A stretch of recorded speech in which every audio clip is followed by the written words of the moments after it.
Good evening my dear friends. तो simple past खत्म हो चुका है और आज का टॉपिक पास्ट कंटिन्यूअस है। पास्ट कंटिन्यूअस ज़्यादा टफ टॉपिक नहीं होगा आप लोगों के लिए अगर आपने प्रेजेंट कंटिन्यूअस का मेरा वीडियो देखा होगा तो। प्रेजेंट कंटिन्यूअस के कंसेप्ट को ही हम लोग को पास्ट कंटिन्यूअस में फॉलो करना है। तो बहुत ही आसान सा टॉपिक है, आराम से हम लोग उसको समझ सकते हैं। तो आज के टॉपिक को हम लोग शुरू करते हैं। टॉपिक का नाम है पास्ट कंटिन्यूअस। ठीक है, चलिए। तो पास्ट कंटिन्यूअस का जो टॉपिक है,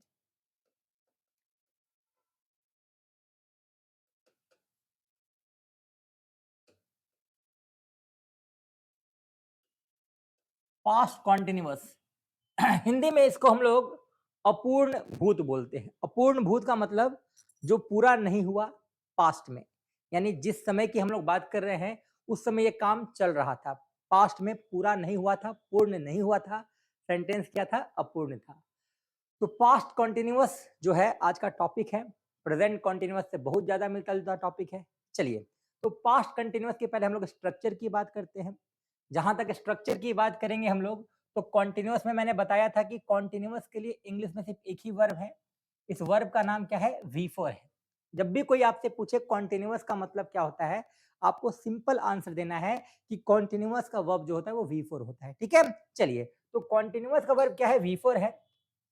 और मैंने इसके बारे में बताया था कि वी4 जो है ये हमारे ग्रामर की द्रौपदी है ना। ये ग्रामर की द्रौपदी कैसे हैं, जिस तरह महाभारत में जो द्रौपदी थी उनके 5 पति थे, ये हमारे ग्रामर की द्रौपदी हैं। इस द्रौपदी के भी 5 पति हैं। इनके पति के नाम हैं इज, एम, आर, वाज और वर। तो कॉन्टिन्यूअस की जब भी हम लोग बात करेंगे, कॉन्टिन्यूअस का मतलब वी4 होगा। कॉन्टिन्यूअस का मतलब क्या होगा, वी4 होगा। और अगर टेंस में वी4 को आपको लाना है तो इस वी4 के 5 पति हैं, इज, एम, आर, वाज, वर, इनके साथ इनको लाना होगा। ठीक है, यानी वी4 जो है वो इज, एम, आर, वाज, वर के कंसेप्ट के साथ जाएंगे। ठीक है, चलिए। अब सेंटेंस आपको ध्यान देना है, कॉन्टिन्यूअस है तो निश्चित तौर पे कॉन्टिन्यूअस के लिए आपको वी4 लेना है। आप वी4 ले लो। बट सवाल है कि ये जो वी4 है, कॉन्टिन्यूअस जो है, ये जो द्रौपदी है, ये आई कहां है, तो पास्ट के घर में आई है। और इजेमार जो है वो प्रेजेंट का पति है इनका। और जहां तक वाजवर की बात करें तो ये पास्ट में आने वाली है। सिंपल सा बात है, वी4 अगर पास्ट में गई है तो वो इजेमार को नहीं लगी। इजेमार जो है ये प्रेजेंट के कंसेप्ट में आता है। यहां हम लोग पास्ट पढ़ रहे हैं तो पास्ट में हम लोग को क्या लगाना है, वाजवर का इस्तेमाल करना है। यानी हम लोग यहां पर वाज और वर को लेने वाले हैं। आगे पीछे सब्जेक्ट और ऑब्जेक्ट, रूल एकदम आसान है। टेंस की किसी भी रूल को रटना नहीं है, रूल को समझना है। अगर आपने रूल बनाना सीख लिया तो टेंस क्या, आपको किसी भी चैप्टर में दिक्कत नहीं होने वाला। ठीक है, चलिए।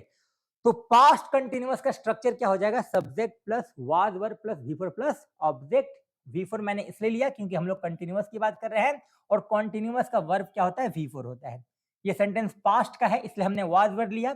अगर ये सेंटेंस प्रेजेंट कॉन्टिन्यूअस होता, अगर ये सेंटेंस प्रेजेंट कॉन्टिन्यूअस होता तो बताओ हम लोग यहाँ वाज वर्ड लेते क्या, बिल्कुल नहीं लेते। हम लोग को वाज वर्ड की जगह क्या लेना होता, बताओ, इज मार लेना होता। और कॉन्टिन्यूअस एज यूजुअल वी4 ही होता है। तो या फिर प्रेजेंट कॉन्टिन्यूअस हो या पास्ट कॉन्टिन्यूअस हो या फ्यूचर कॉन्टिन्यूअस हो, आपको वर्ब तो वी4 ही लेना होगा। ठीक है, चलिए। अब वी4 अपने पहले इज मार वाज वर्ड को लेती है, ये आसान सा कंसेप्ट है। अब बच्चे पूछते सर वाज कहाँ लगाएं और वर कहाँ लगाएं, इसका भी कंसेप्ट मैंने अपने पहले वीडियो में बताया था। अब इसमें हम शॉर्ट तरीके से बता देते हैं वाज और वर का कंसेप्ट। अंग्रेजी में जो वीक पर्सन है वो ही, सी, इट और नाउन है। ये लोग कमजोर लोग हैं। और अंग्रेजी के जो स्ट्रांग पर्सन है वो आई, वी, यू और दे है। तो मैंने बताया था जो कमजोर लोग हैं उनको हम लोग को विटामिन एस देना है, यानी ही सीट नाउन को हमेशा एस वाला वर्ब देना है। यानी अगर मैंने सेंटेंस लिया ही स्पीक तो ये गलत हो जाएगा, हमको ही के साथ क्या लगाना होगा, स्पीक्स लगाना होगा। सी, ये भी कमजोर है, वीक पर्सन है, तो इसको विटामिन एस देना होगा, राइट नहीं देकर विटामिन एस लगा देना है, राइट्स हो जाएगा। मैंने लिखा इट रैन तो ये गलत है, इट रैन में हमको एस लगाना होगा, है ना। कोई भी नाउन ले लो, सीता ले लो, सीता मेक टी गलत हो जाएगा, सीता क्या हो जाएगा, मेक्स टी। मतलब साफ है, ही सी इट नाउन को आपको एस वाला वर्ब देना है। लेकिन ये स्ट्रॉन्ग पर्सन है, इसको विटामिन का जरूरत नहीं है, तो फिर हमको आई के साथ क्या लगाना है बताओ? आई के साथ स्पीक्स लगाना है कि स्पीक लगाना है? निश्चित तौर पे स्पीक लगाना है। वी के साथ भी वही कंसेप्ट आएगा, यानी आई वी यू देखो वो वर्ब चाहिए जहां एस नहीं लगा होता है।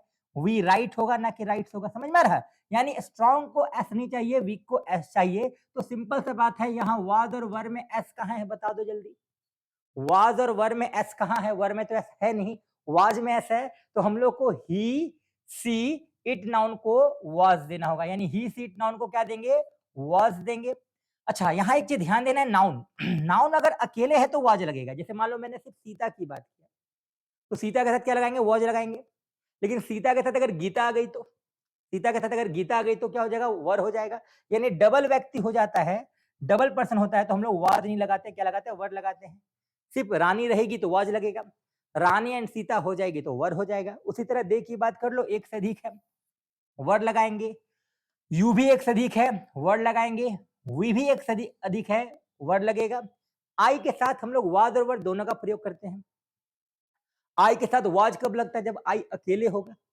जैसे मैं जा रहा हूं तो आई वाज होगा। लेकिन कभी-कभी आई एक से अधिक पर्सन होकर भी आता है, और आई के साथ विडंबना क्या है? ये फर्स्ट पर्सन है। और जब भी किसी सेंटेंस में पर्सन एक से अधिक हो जाए, जैसे मैं और तुम, वह और मैं, सीता और मैं, तो आई के साथ विडंबना क्या है? फर्स्ट पर्सन को लास्ट में इस्तेमाल हम लोग करते हैं। यानी हम लोग इंग्लिश में 2-3-1 के फॉर्मूला को इस्तेमाल करते हैं।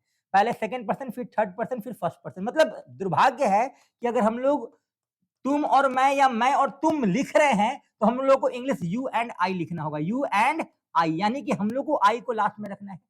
तो माइंड में बैठा लो, अगर आई अकेले है तो वाज लगेगा।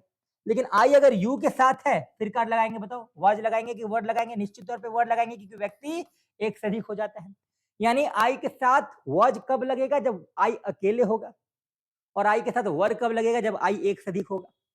जैसे मैंने बोला मैं पढ़ा रहा था, तो आई वाज लगेगा। लेकिन तुम और मैं पढ़ा रहे थे, तो यू एंड आई वाज नहीं होगा, क्या होगा? वर होगा। एकदम आसान सा कंसेप्ट है। तो उम्मीद है आप लोग को वाज वर का कंसेप्ट समझ में आ चुका होगा। हमारे पास पास्ट कंटिन्यूअस का रूल सामने है, subject plus was were plus V four plus object. तो जहां तक हम लोग पास्ट कंटिन्यूअस की बात करें, ये हमारा रूल तैयार हो चुका है, subject plus was were plus V four plus object. अब सवाल क्या है कि इस स्ट्रक्चर से, इस रूल से किन किन प्रकार के वाक्य ट्रांसलेट होंगे?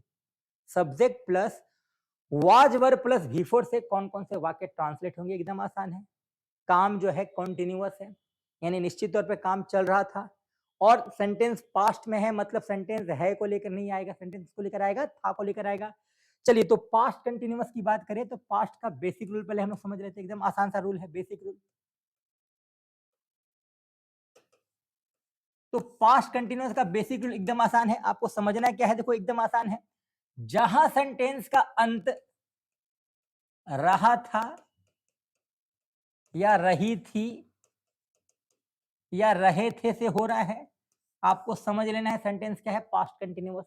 यानी जिस सेंटेंस का अंत रहा था, रही थी या रहे थे से हो, समझ लो वो सेंटेंस क्या है? Past continuous.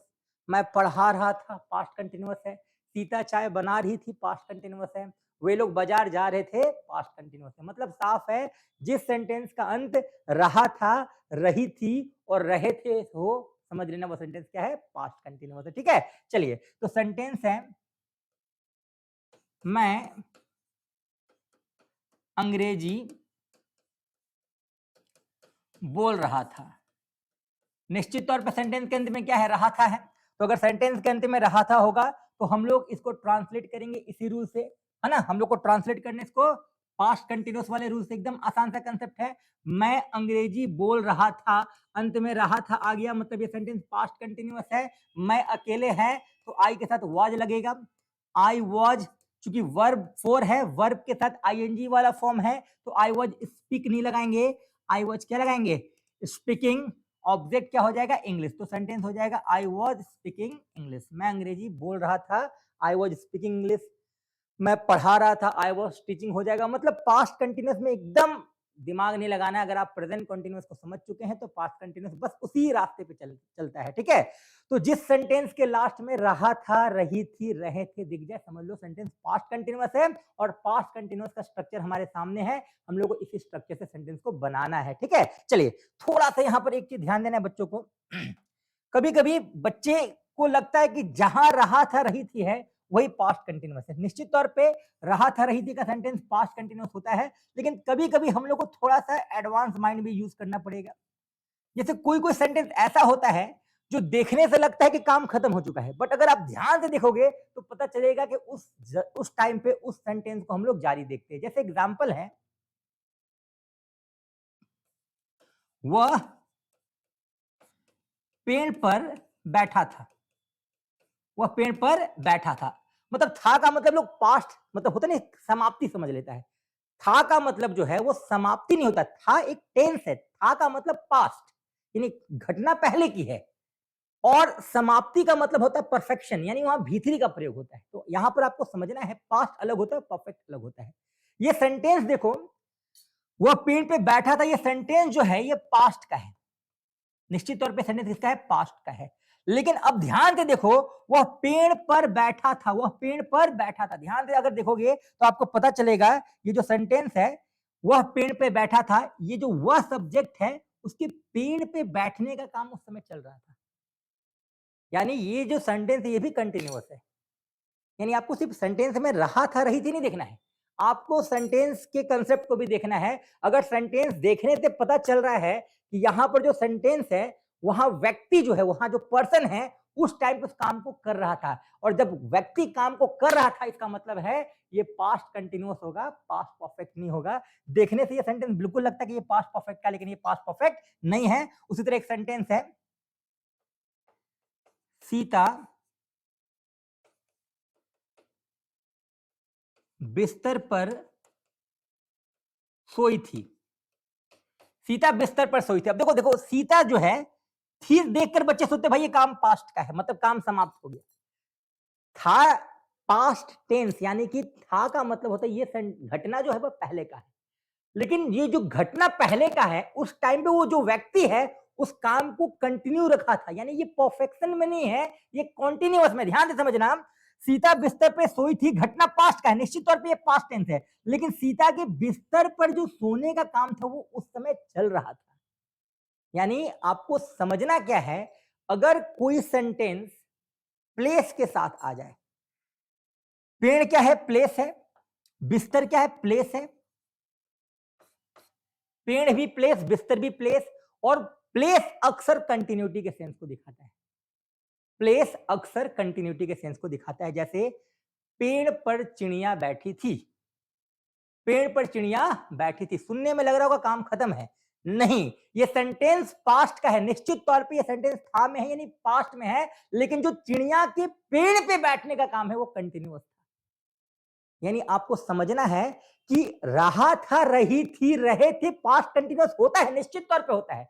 जिस सेंटेंस के अंत में रहा था रही थी होगा वो पास्ट कंटिन्यूअस ही है, लेकिन कभी कभी किसी वाक्य में प्लेस आ जाता है, और वो प्लेस जो है सेंटेंस में वर्क के कंटिन्यूअस होने का प्रमाण होता है। यानी प्लेस पे जो वर्क होता है वो समाप्त नहीं होता है, प्लेस पे काम चल रहा होता है। यानी अगर मैं ये बोलूं कि मैं कुर्सी पर बैठा था, मैं कुर्सी पर बैठा था, निश्चित तौर पे ये सेंटेंस पास्ट का है, लेकिन कुर्सी एक प्लेस है, और जहां कुर्सी की बात हो रही है मेरा बैठने का काम उस कुर्सी पे चल रहा था, यानी ये सेंटेंस भी पास्ट कंटिन्यूअस है। आपको समझना क्या है कि अगर सेंटेंस में प्लेस का कंसेप्ट है तो रहा था रही थी को साइड कर दो, वो सेंटेंस पास्ट कंटिन्यूअस ही है।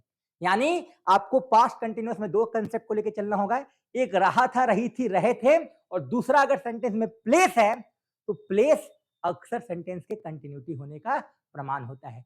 यानी पास्ट कंटिन्यूअस का पहला पहचान रहा था रही थी रहे थे, ये आसान है, आप समझ चुके हैं। लेकिन अगर सेंटेंस में रहा था रही थी नहीं है तो आपको देखना है कि सेंटेंस में प्लेस है कि नहीं है। अगर सेंटेंस प्लेस के साथ आ जाए, ध्यान देना, अगर सेंटेंस प्लेस को लेकर आ जाए तो प्लेस भी कंटिन्यूटी का प्रमाण होता है, और ये दोनों का दोनों वाक्य पास्ट कंटिन्यूअस में ही ट्रांसलेट होंगे। वह पेड़ पर बैठा था, he was sitting on the tree, he was sitting on the tree, Sita बिस्तर पर सोई थी, Sita was sleeping on the bed। यानी दोनों का दोनों सेंटेंस पास्ट कंटिन्यूअस में है, बट यहां पर रहा था रही थी नहीं है। उम्मीद है आपको ये कंसेप्ट समझ में आया होगा। पास्ट कंटिन्यूअस को आपको समझने के लिए दो चीजों को समझना होगा। एक तो रहा था रही थी, जो सारे बच्चे जानते हैं। दूसरा, अगर रहा था रही थी नहीं है तो आपको देखना है सेंटेंस में प्लेस है कि नहीं है, क्योंकि अगर प्लेस है तो प्लेस पे काम चल रहा होता है, समाप्त नहीं होता है। यानी सीता बिस्तर पर सोई थी, इसका काम निश्चित तौर पे बिस्तर पे चल रहा था, सेंटेंस पास्ट का है, इसलिए ये पास्ट कंटिन्यूअस है। पेड़ पर चिड़िया बैठी थी, निश्चित तौर पे सेंटेंस पास्ट का है, लेकिन पेड़ पे चिड़िया के बैठने का काम चल रहा था, इसलिए पास्ट कंटिन्यूअस है। ठीक है, चलिए तो आज का क्लास यहीं तक। नेक्स्ट वीडियो में हम लोग मिलेंगे नए टॉपिक के साथ, वो टॉपिक होगा पास्ट परफेक्ट। बहुत बहुत धन्यवाद।